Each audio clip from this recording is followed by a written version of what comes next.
Crafting with Claus. I'm so excited that you've joined me again today, and we are counting down with crafts to the 25 days of Christmas. So we'll go ahead and move our advent calendar over from the 7th to the 8th. Oh my goodness, it's getting close. We're almost halfway there. So I'm going today to show you how to make some paper snowflakes. So all you'll need for this is some paper and some scissors. That's it. Ask mom and dad or your parental figure if you're allowed to take some of the computer paper, but that's what I've used here, and that's kind of what works best. So let's just get started. And every time you make these, they're going to be different. It's just like real snowflakes. It would be almost impossible to make them exactly alike over and over again. So the first thing we need to do is make sure that this is a square. So we're going to take one corner, the left corner, and fold it up so that it's level. And I will tell you, I am not the world's best folder. I always admire those people who can do origami. It's amazing. Okay, and we're going to tighten that fold. And then there's this piece over here, and we're going to go ahead and cut that off.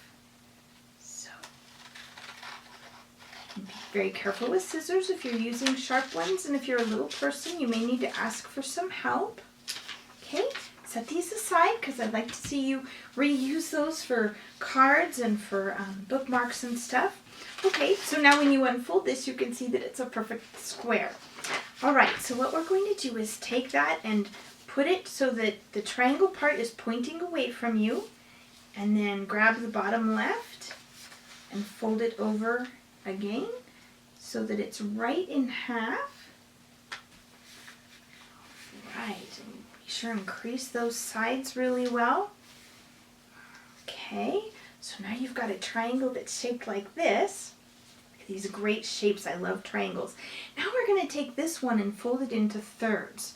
So I again take the little point and point it away from you, and then folding this very carefully, make sure that that point lines up and that this is straight. So you can see that this is straight down the center, and I'll make sure that you get some close-up views too. And then we're simply going to take the left side and fold it over the exact same way so that that's lined up. All right. So now what you've got is a piece that looks like this. Okay, now what we want to do for this 5-pointed star is go ahead and cut off this. Now you can do it in any shape you want to. If you want to do it crooked, if you want to do it as a diagonal, if you want to do it straight, you do whatever you want to here. So I'm going to go ahead and do this one as a diagonal shape. So I'm going to go down at a little bit of an angle and just cut that off. So now what we've got is a piece shaped like this, all folded up. Now again, if you're a little person and you struggle with scissors, what you could do now is take a pencil and draw in the shapes that you would like your adult figure to cut out for you on the edge of this. Otherwise, you can just cut this out. Now, if you keep in mind how this is folded, this bottom edge here is going to be the very center of your snowflake. So however you cut that will be how the center is. So before we start cutting, let me show you some of the ones that have already been cut out that I've got here. So here's one. You can see that I've cut it out, and then what you do once all the notches are made all over the place is you unfold it.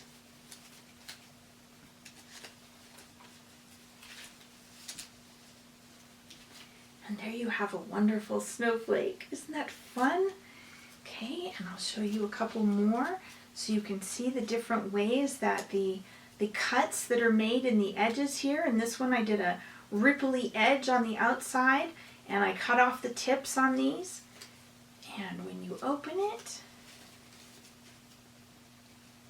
this is exciting. It's almost like opening a Christmas package, isn't it? Just to see what it's going to look like.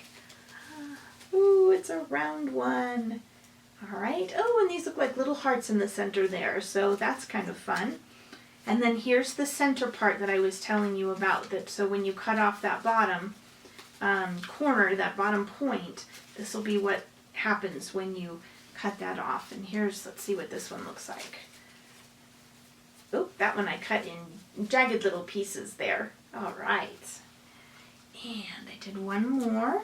So again, this one's got fewer cuts and just sort of bigger pieces. And this one I made really notched, but not to points. I put little triangles on it. I'll open this up and see what surprise. Ah, there's another one. So see, they're all so different and they're all so fun to make. And there's the center you can see right there. So let's go ahead and just do some random cuts on this. So I'm going to make that one sort of M-shaped, and then we'll cut some triangles and some squares and some circles and some squiggles. Whatever kind of shapes you want to cut out on these will work just fine. Be as creative as possible, and remember, if these are several pieces of paper folded together, so you want some really sharp scissors, and if you struggle with that, if you're not able to make those cuts, be sure and ask an adult person to help you and see if they can get you, let you draw on it and they'll cut it out for you. That would be the easiest way. Okay, and then we'll just all the way around, cut some things out, keep going. And you could use on the edges some decorative scissors. I don't know if they'd be sharp enough, but you could certainly try. Again, you want to just be as creative and fun with this as possible. Don't let it stress you out. Just relax and have fun. I like to say there are no mistakes, there are only creative opportunities. The only thing that you truly want to make sure of is that you don't cut all the way across into, so when you're working on the other side, you don't want to work into any of the, pieces that you'd already cut from the other side, because that could make it cut in half. So you want to be careful with that. And we're almost done here.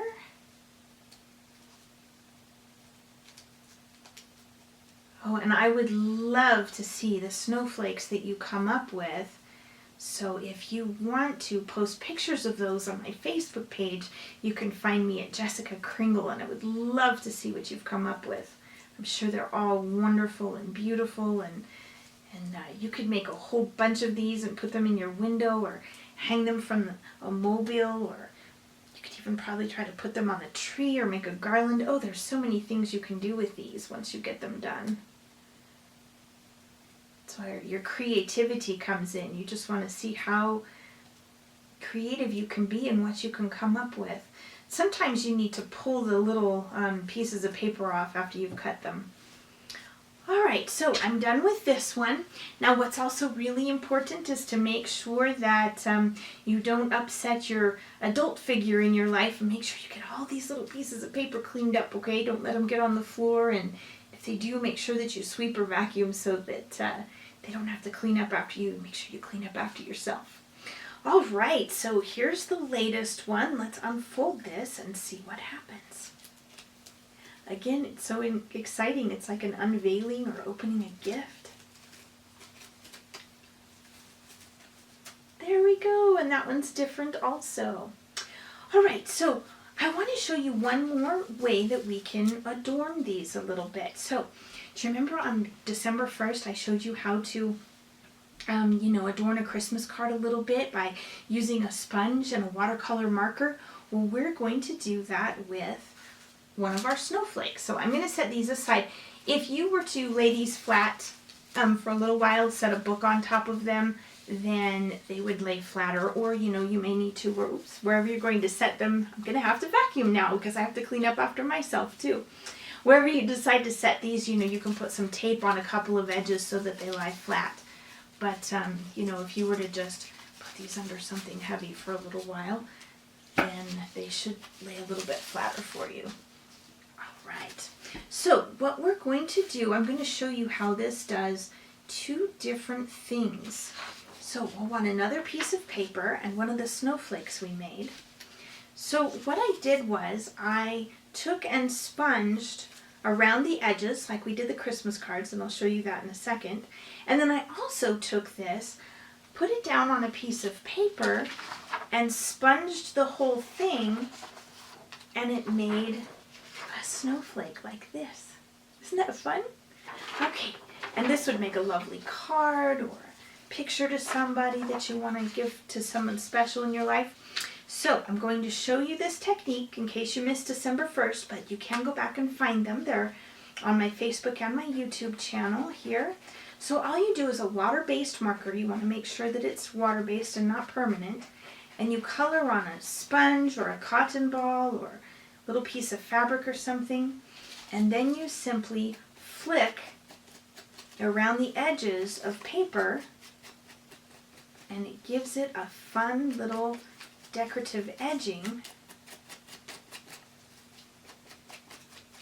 and it makes it stand out a little bit more. You know, it's not just a white piece of paper. Now I did try to just simply flick sponge in the spots in between, and that just didn't work out very well. So you can give it a try if you want to. Let me know if you found a secret way to make that work better, because I didn't. I tried. All right. So, you know, when it starts to not color on there very well, you'll want to color on with the marker just a little bit more, and then continue around. Keep flicking that. Now, I chose blue. You know, of course, you can choose any color you want to. I think most of us associate blue with the outlying color of our snowflakes, but a purple would be lovely. And if you want to do something really fun and different, then, you know, you just be as creative as possible. That's what this is all about. All right, so I've gone all the way around the outside edge of this snowflake, and you can see that it just kind of brings out the color a little bit. Let me hold that up against a piece of paper so you can see it better. Okay, so that's how I did the edges for this one. Now what I'm going to do, so that it still looks like this when I'm done, I'm going to go ahead and flip this over.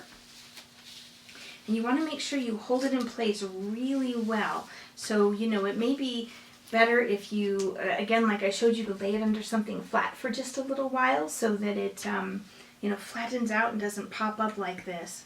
But we're going to color on here again. I'm going to leave the lid off of this because I know I'm going to color it several times.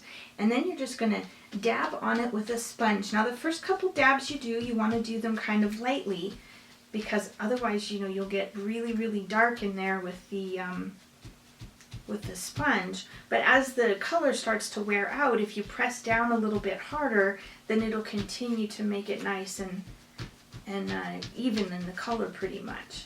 And then once you see that you've pressed and pressed and there's just not a lot of blue showing up anymore, or whatever color you chose, then you can pick up your marker, color again, and keep going. Another good thing about using these watercolor markers is that when you get it on your fingertips, which you probably will, I know I did, then it washes right off. It's wonderful. So, and some of these markers even say washable right on them, so that's really helpful, and again, makes the parental figure happy. You know, you want to make sure you don't get it on any kind of table or tablecloth, so make sure that you put newspaper or some other kind of scratch paper underneath. Use scratch paper. You don't want to use, you know, good paper that you would just be wasting by getting it dirty. So get something out of the recycling bin and put it underneath you. I know this time of year we get so much mail, so many ads for things. So there's always lots of stuff in my recycling bin this time of year. All right, a couple more pats and I'm done here with this. And then we'll pick it up and we'll see what it looks like. Make sure I got all those done. Looks good. All right, and I will put the lid back on here so it doesn't dry up. Now there's the back side of this, but it really didn't show up on this side, so this is still good to use, you know, or you can have the blue speckled snowflakes. I think they look lovely, so, you know, it's up to you what you want to do. And here is our relief picture from that. Isn't that wonderful? Well, so that's it for making snowflakes today. I am so glad that you've come to join me to count down the days until Christmas, and I do hope I see you again tomorrow. Thanks so much. Bye-bye. Ho, ho, ho, ho, ho, ho. Christmas isn't Christmas without that fluffy snow. Hey, hey, hey, hey, hey, hey, ho, ho, ho, ho, ho, ho. Christmas isn't Christmas without that fluffy snow. Hey, hey, hey, hey, hey, hey, ho, ho, ho, ho, ho, ho. Christmas isn't Christmas without that fluffy snow.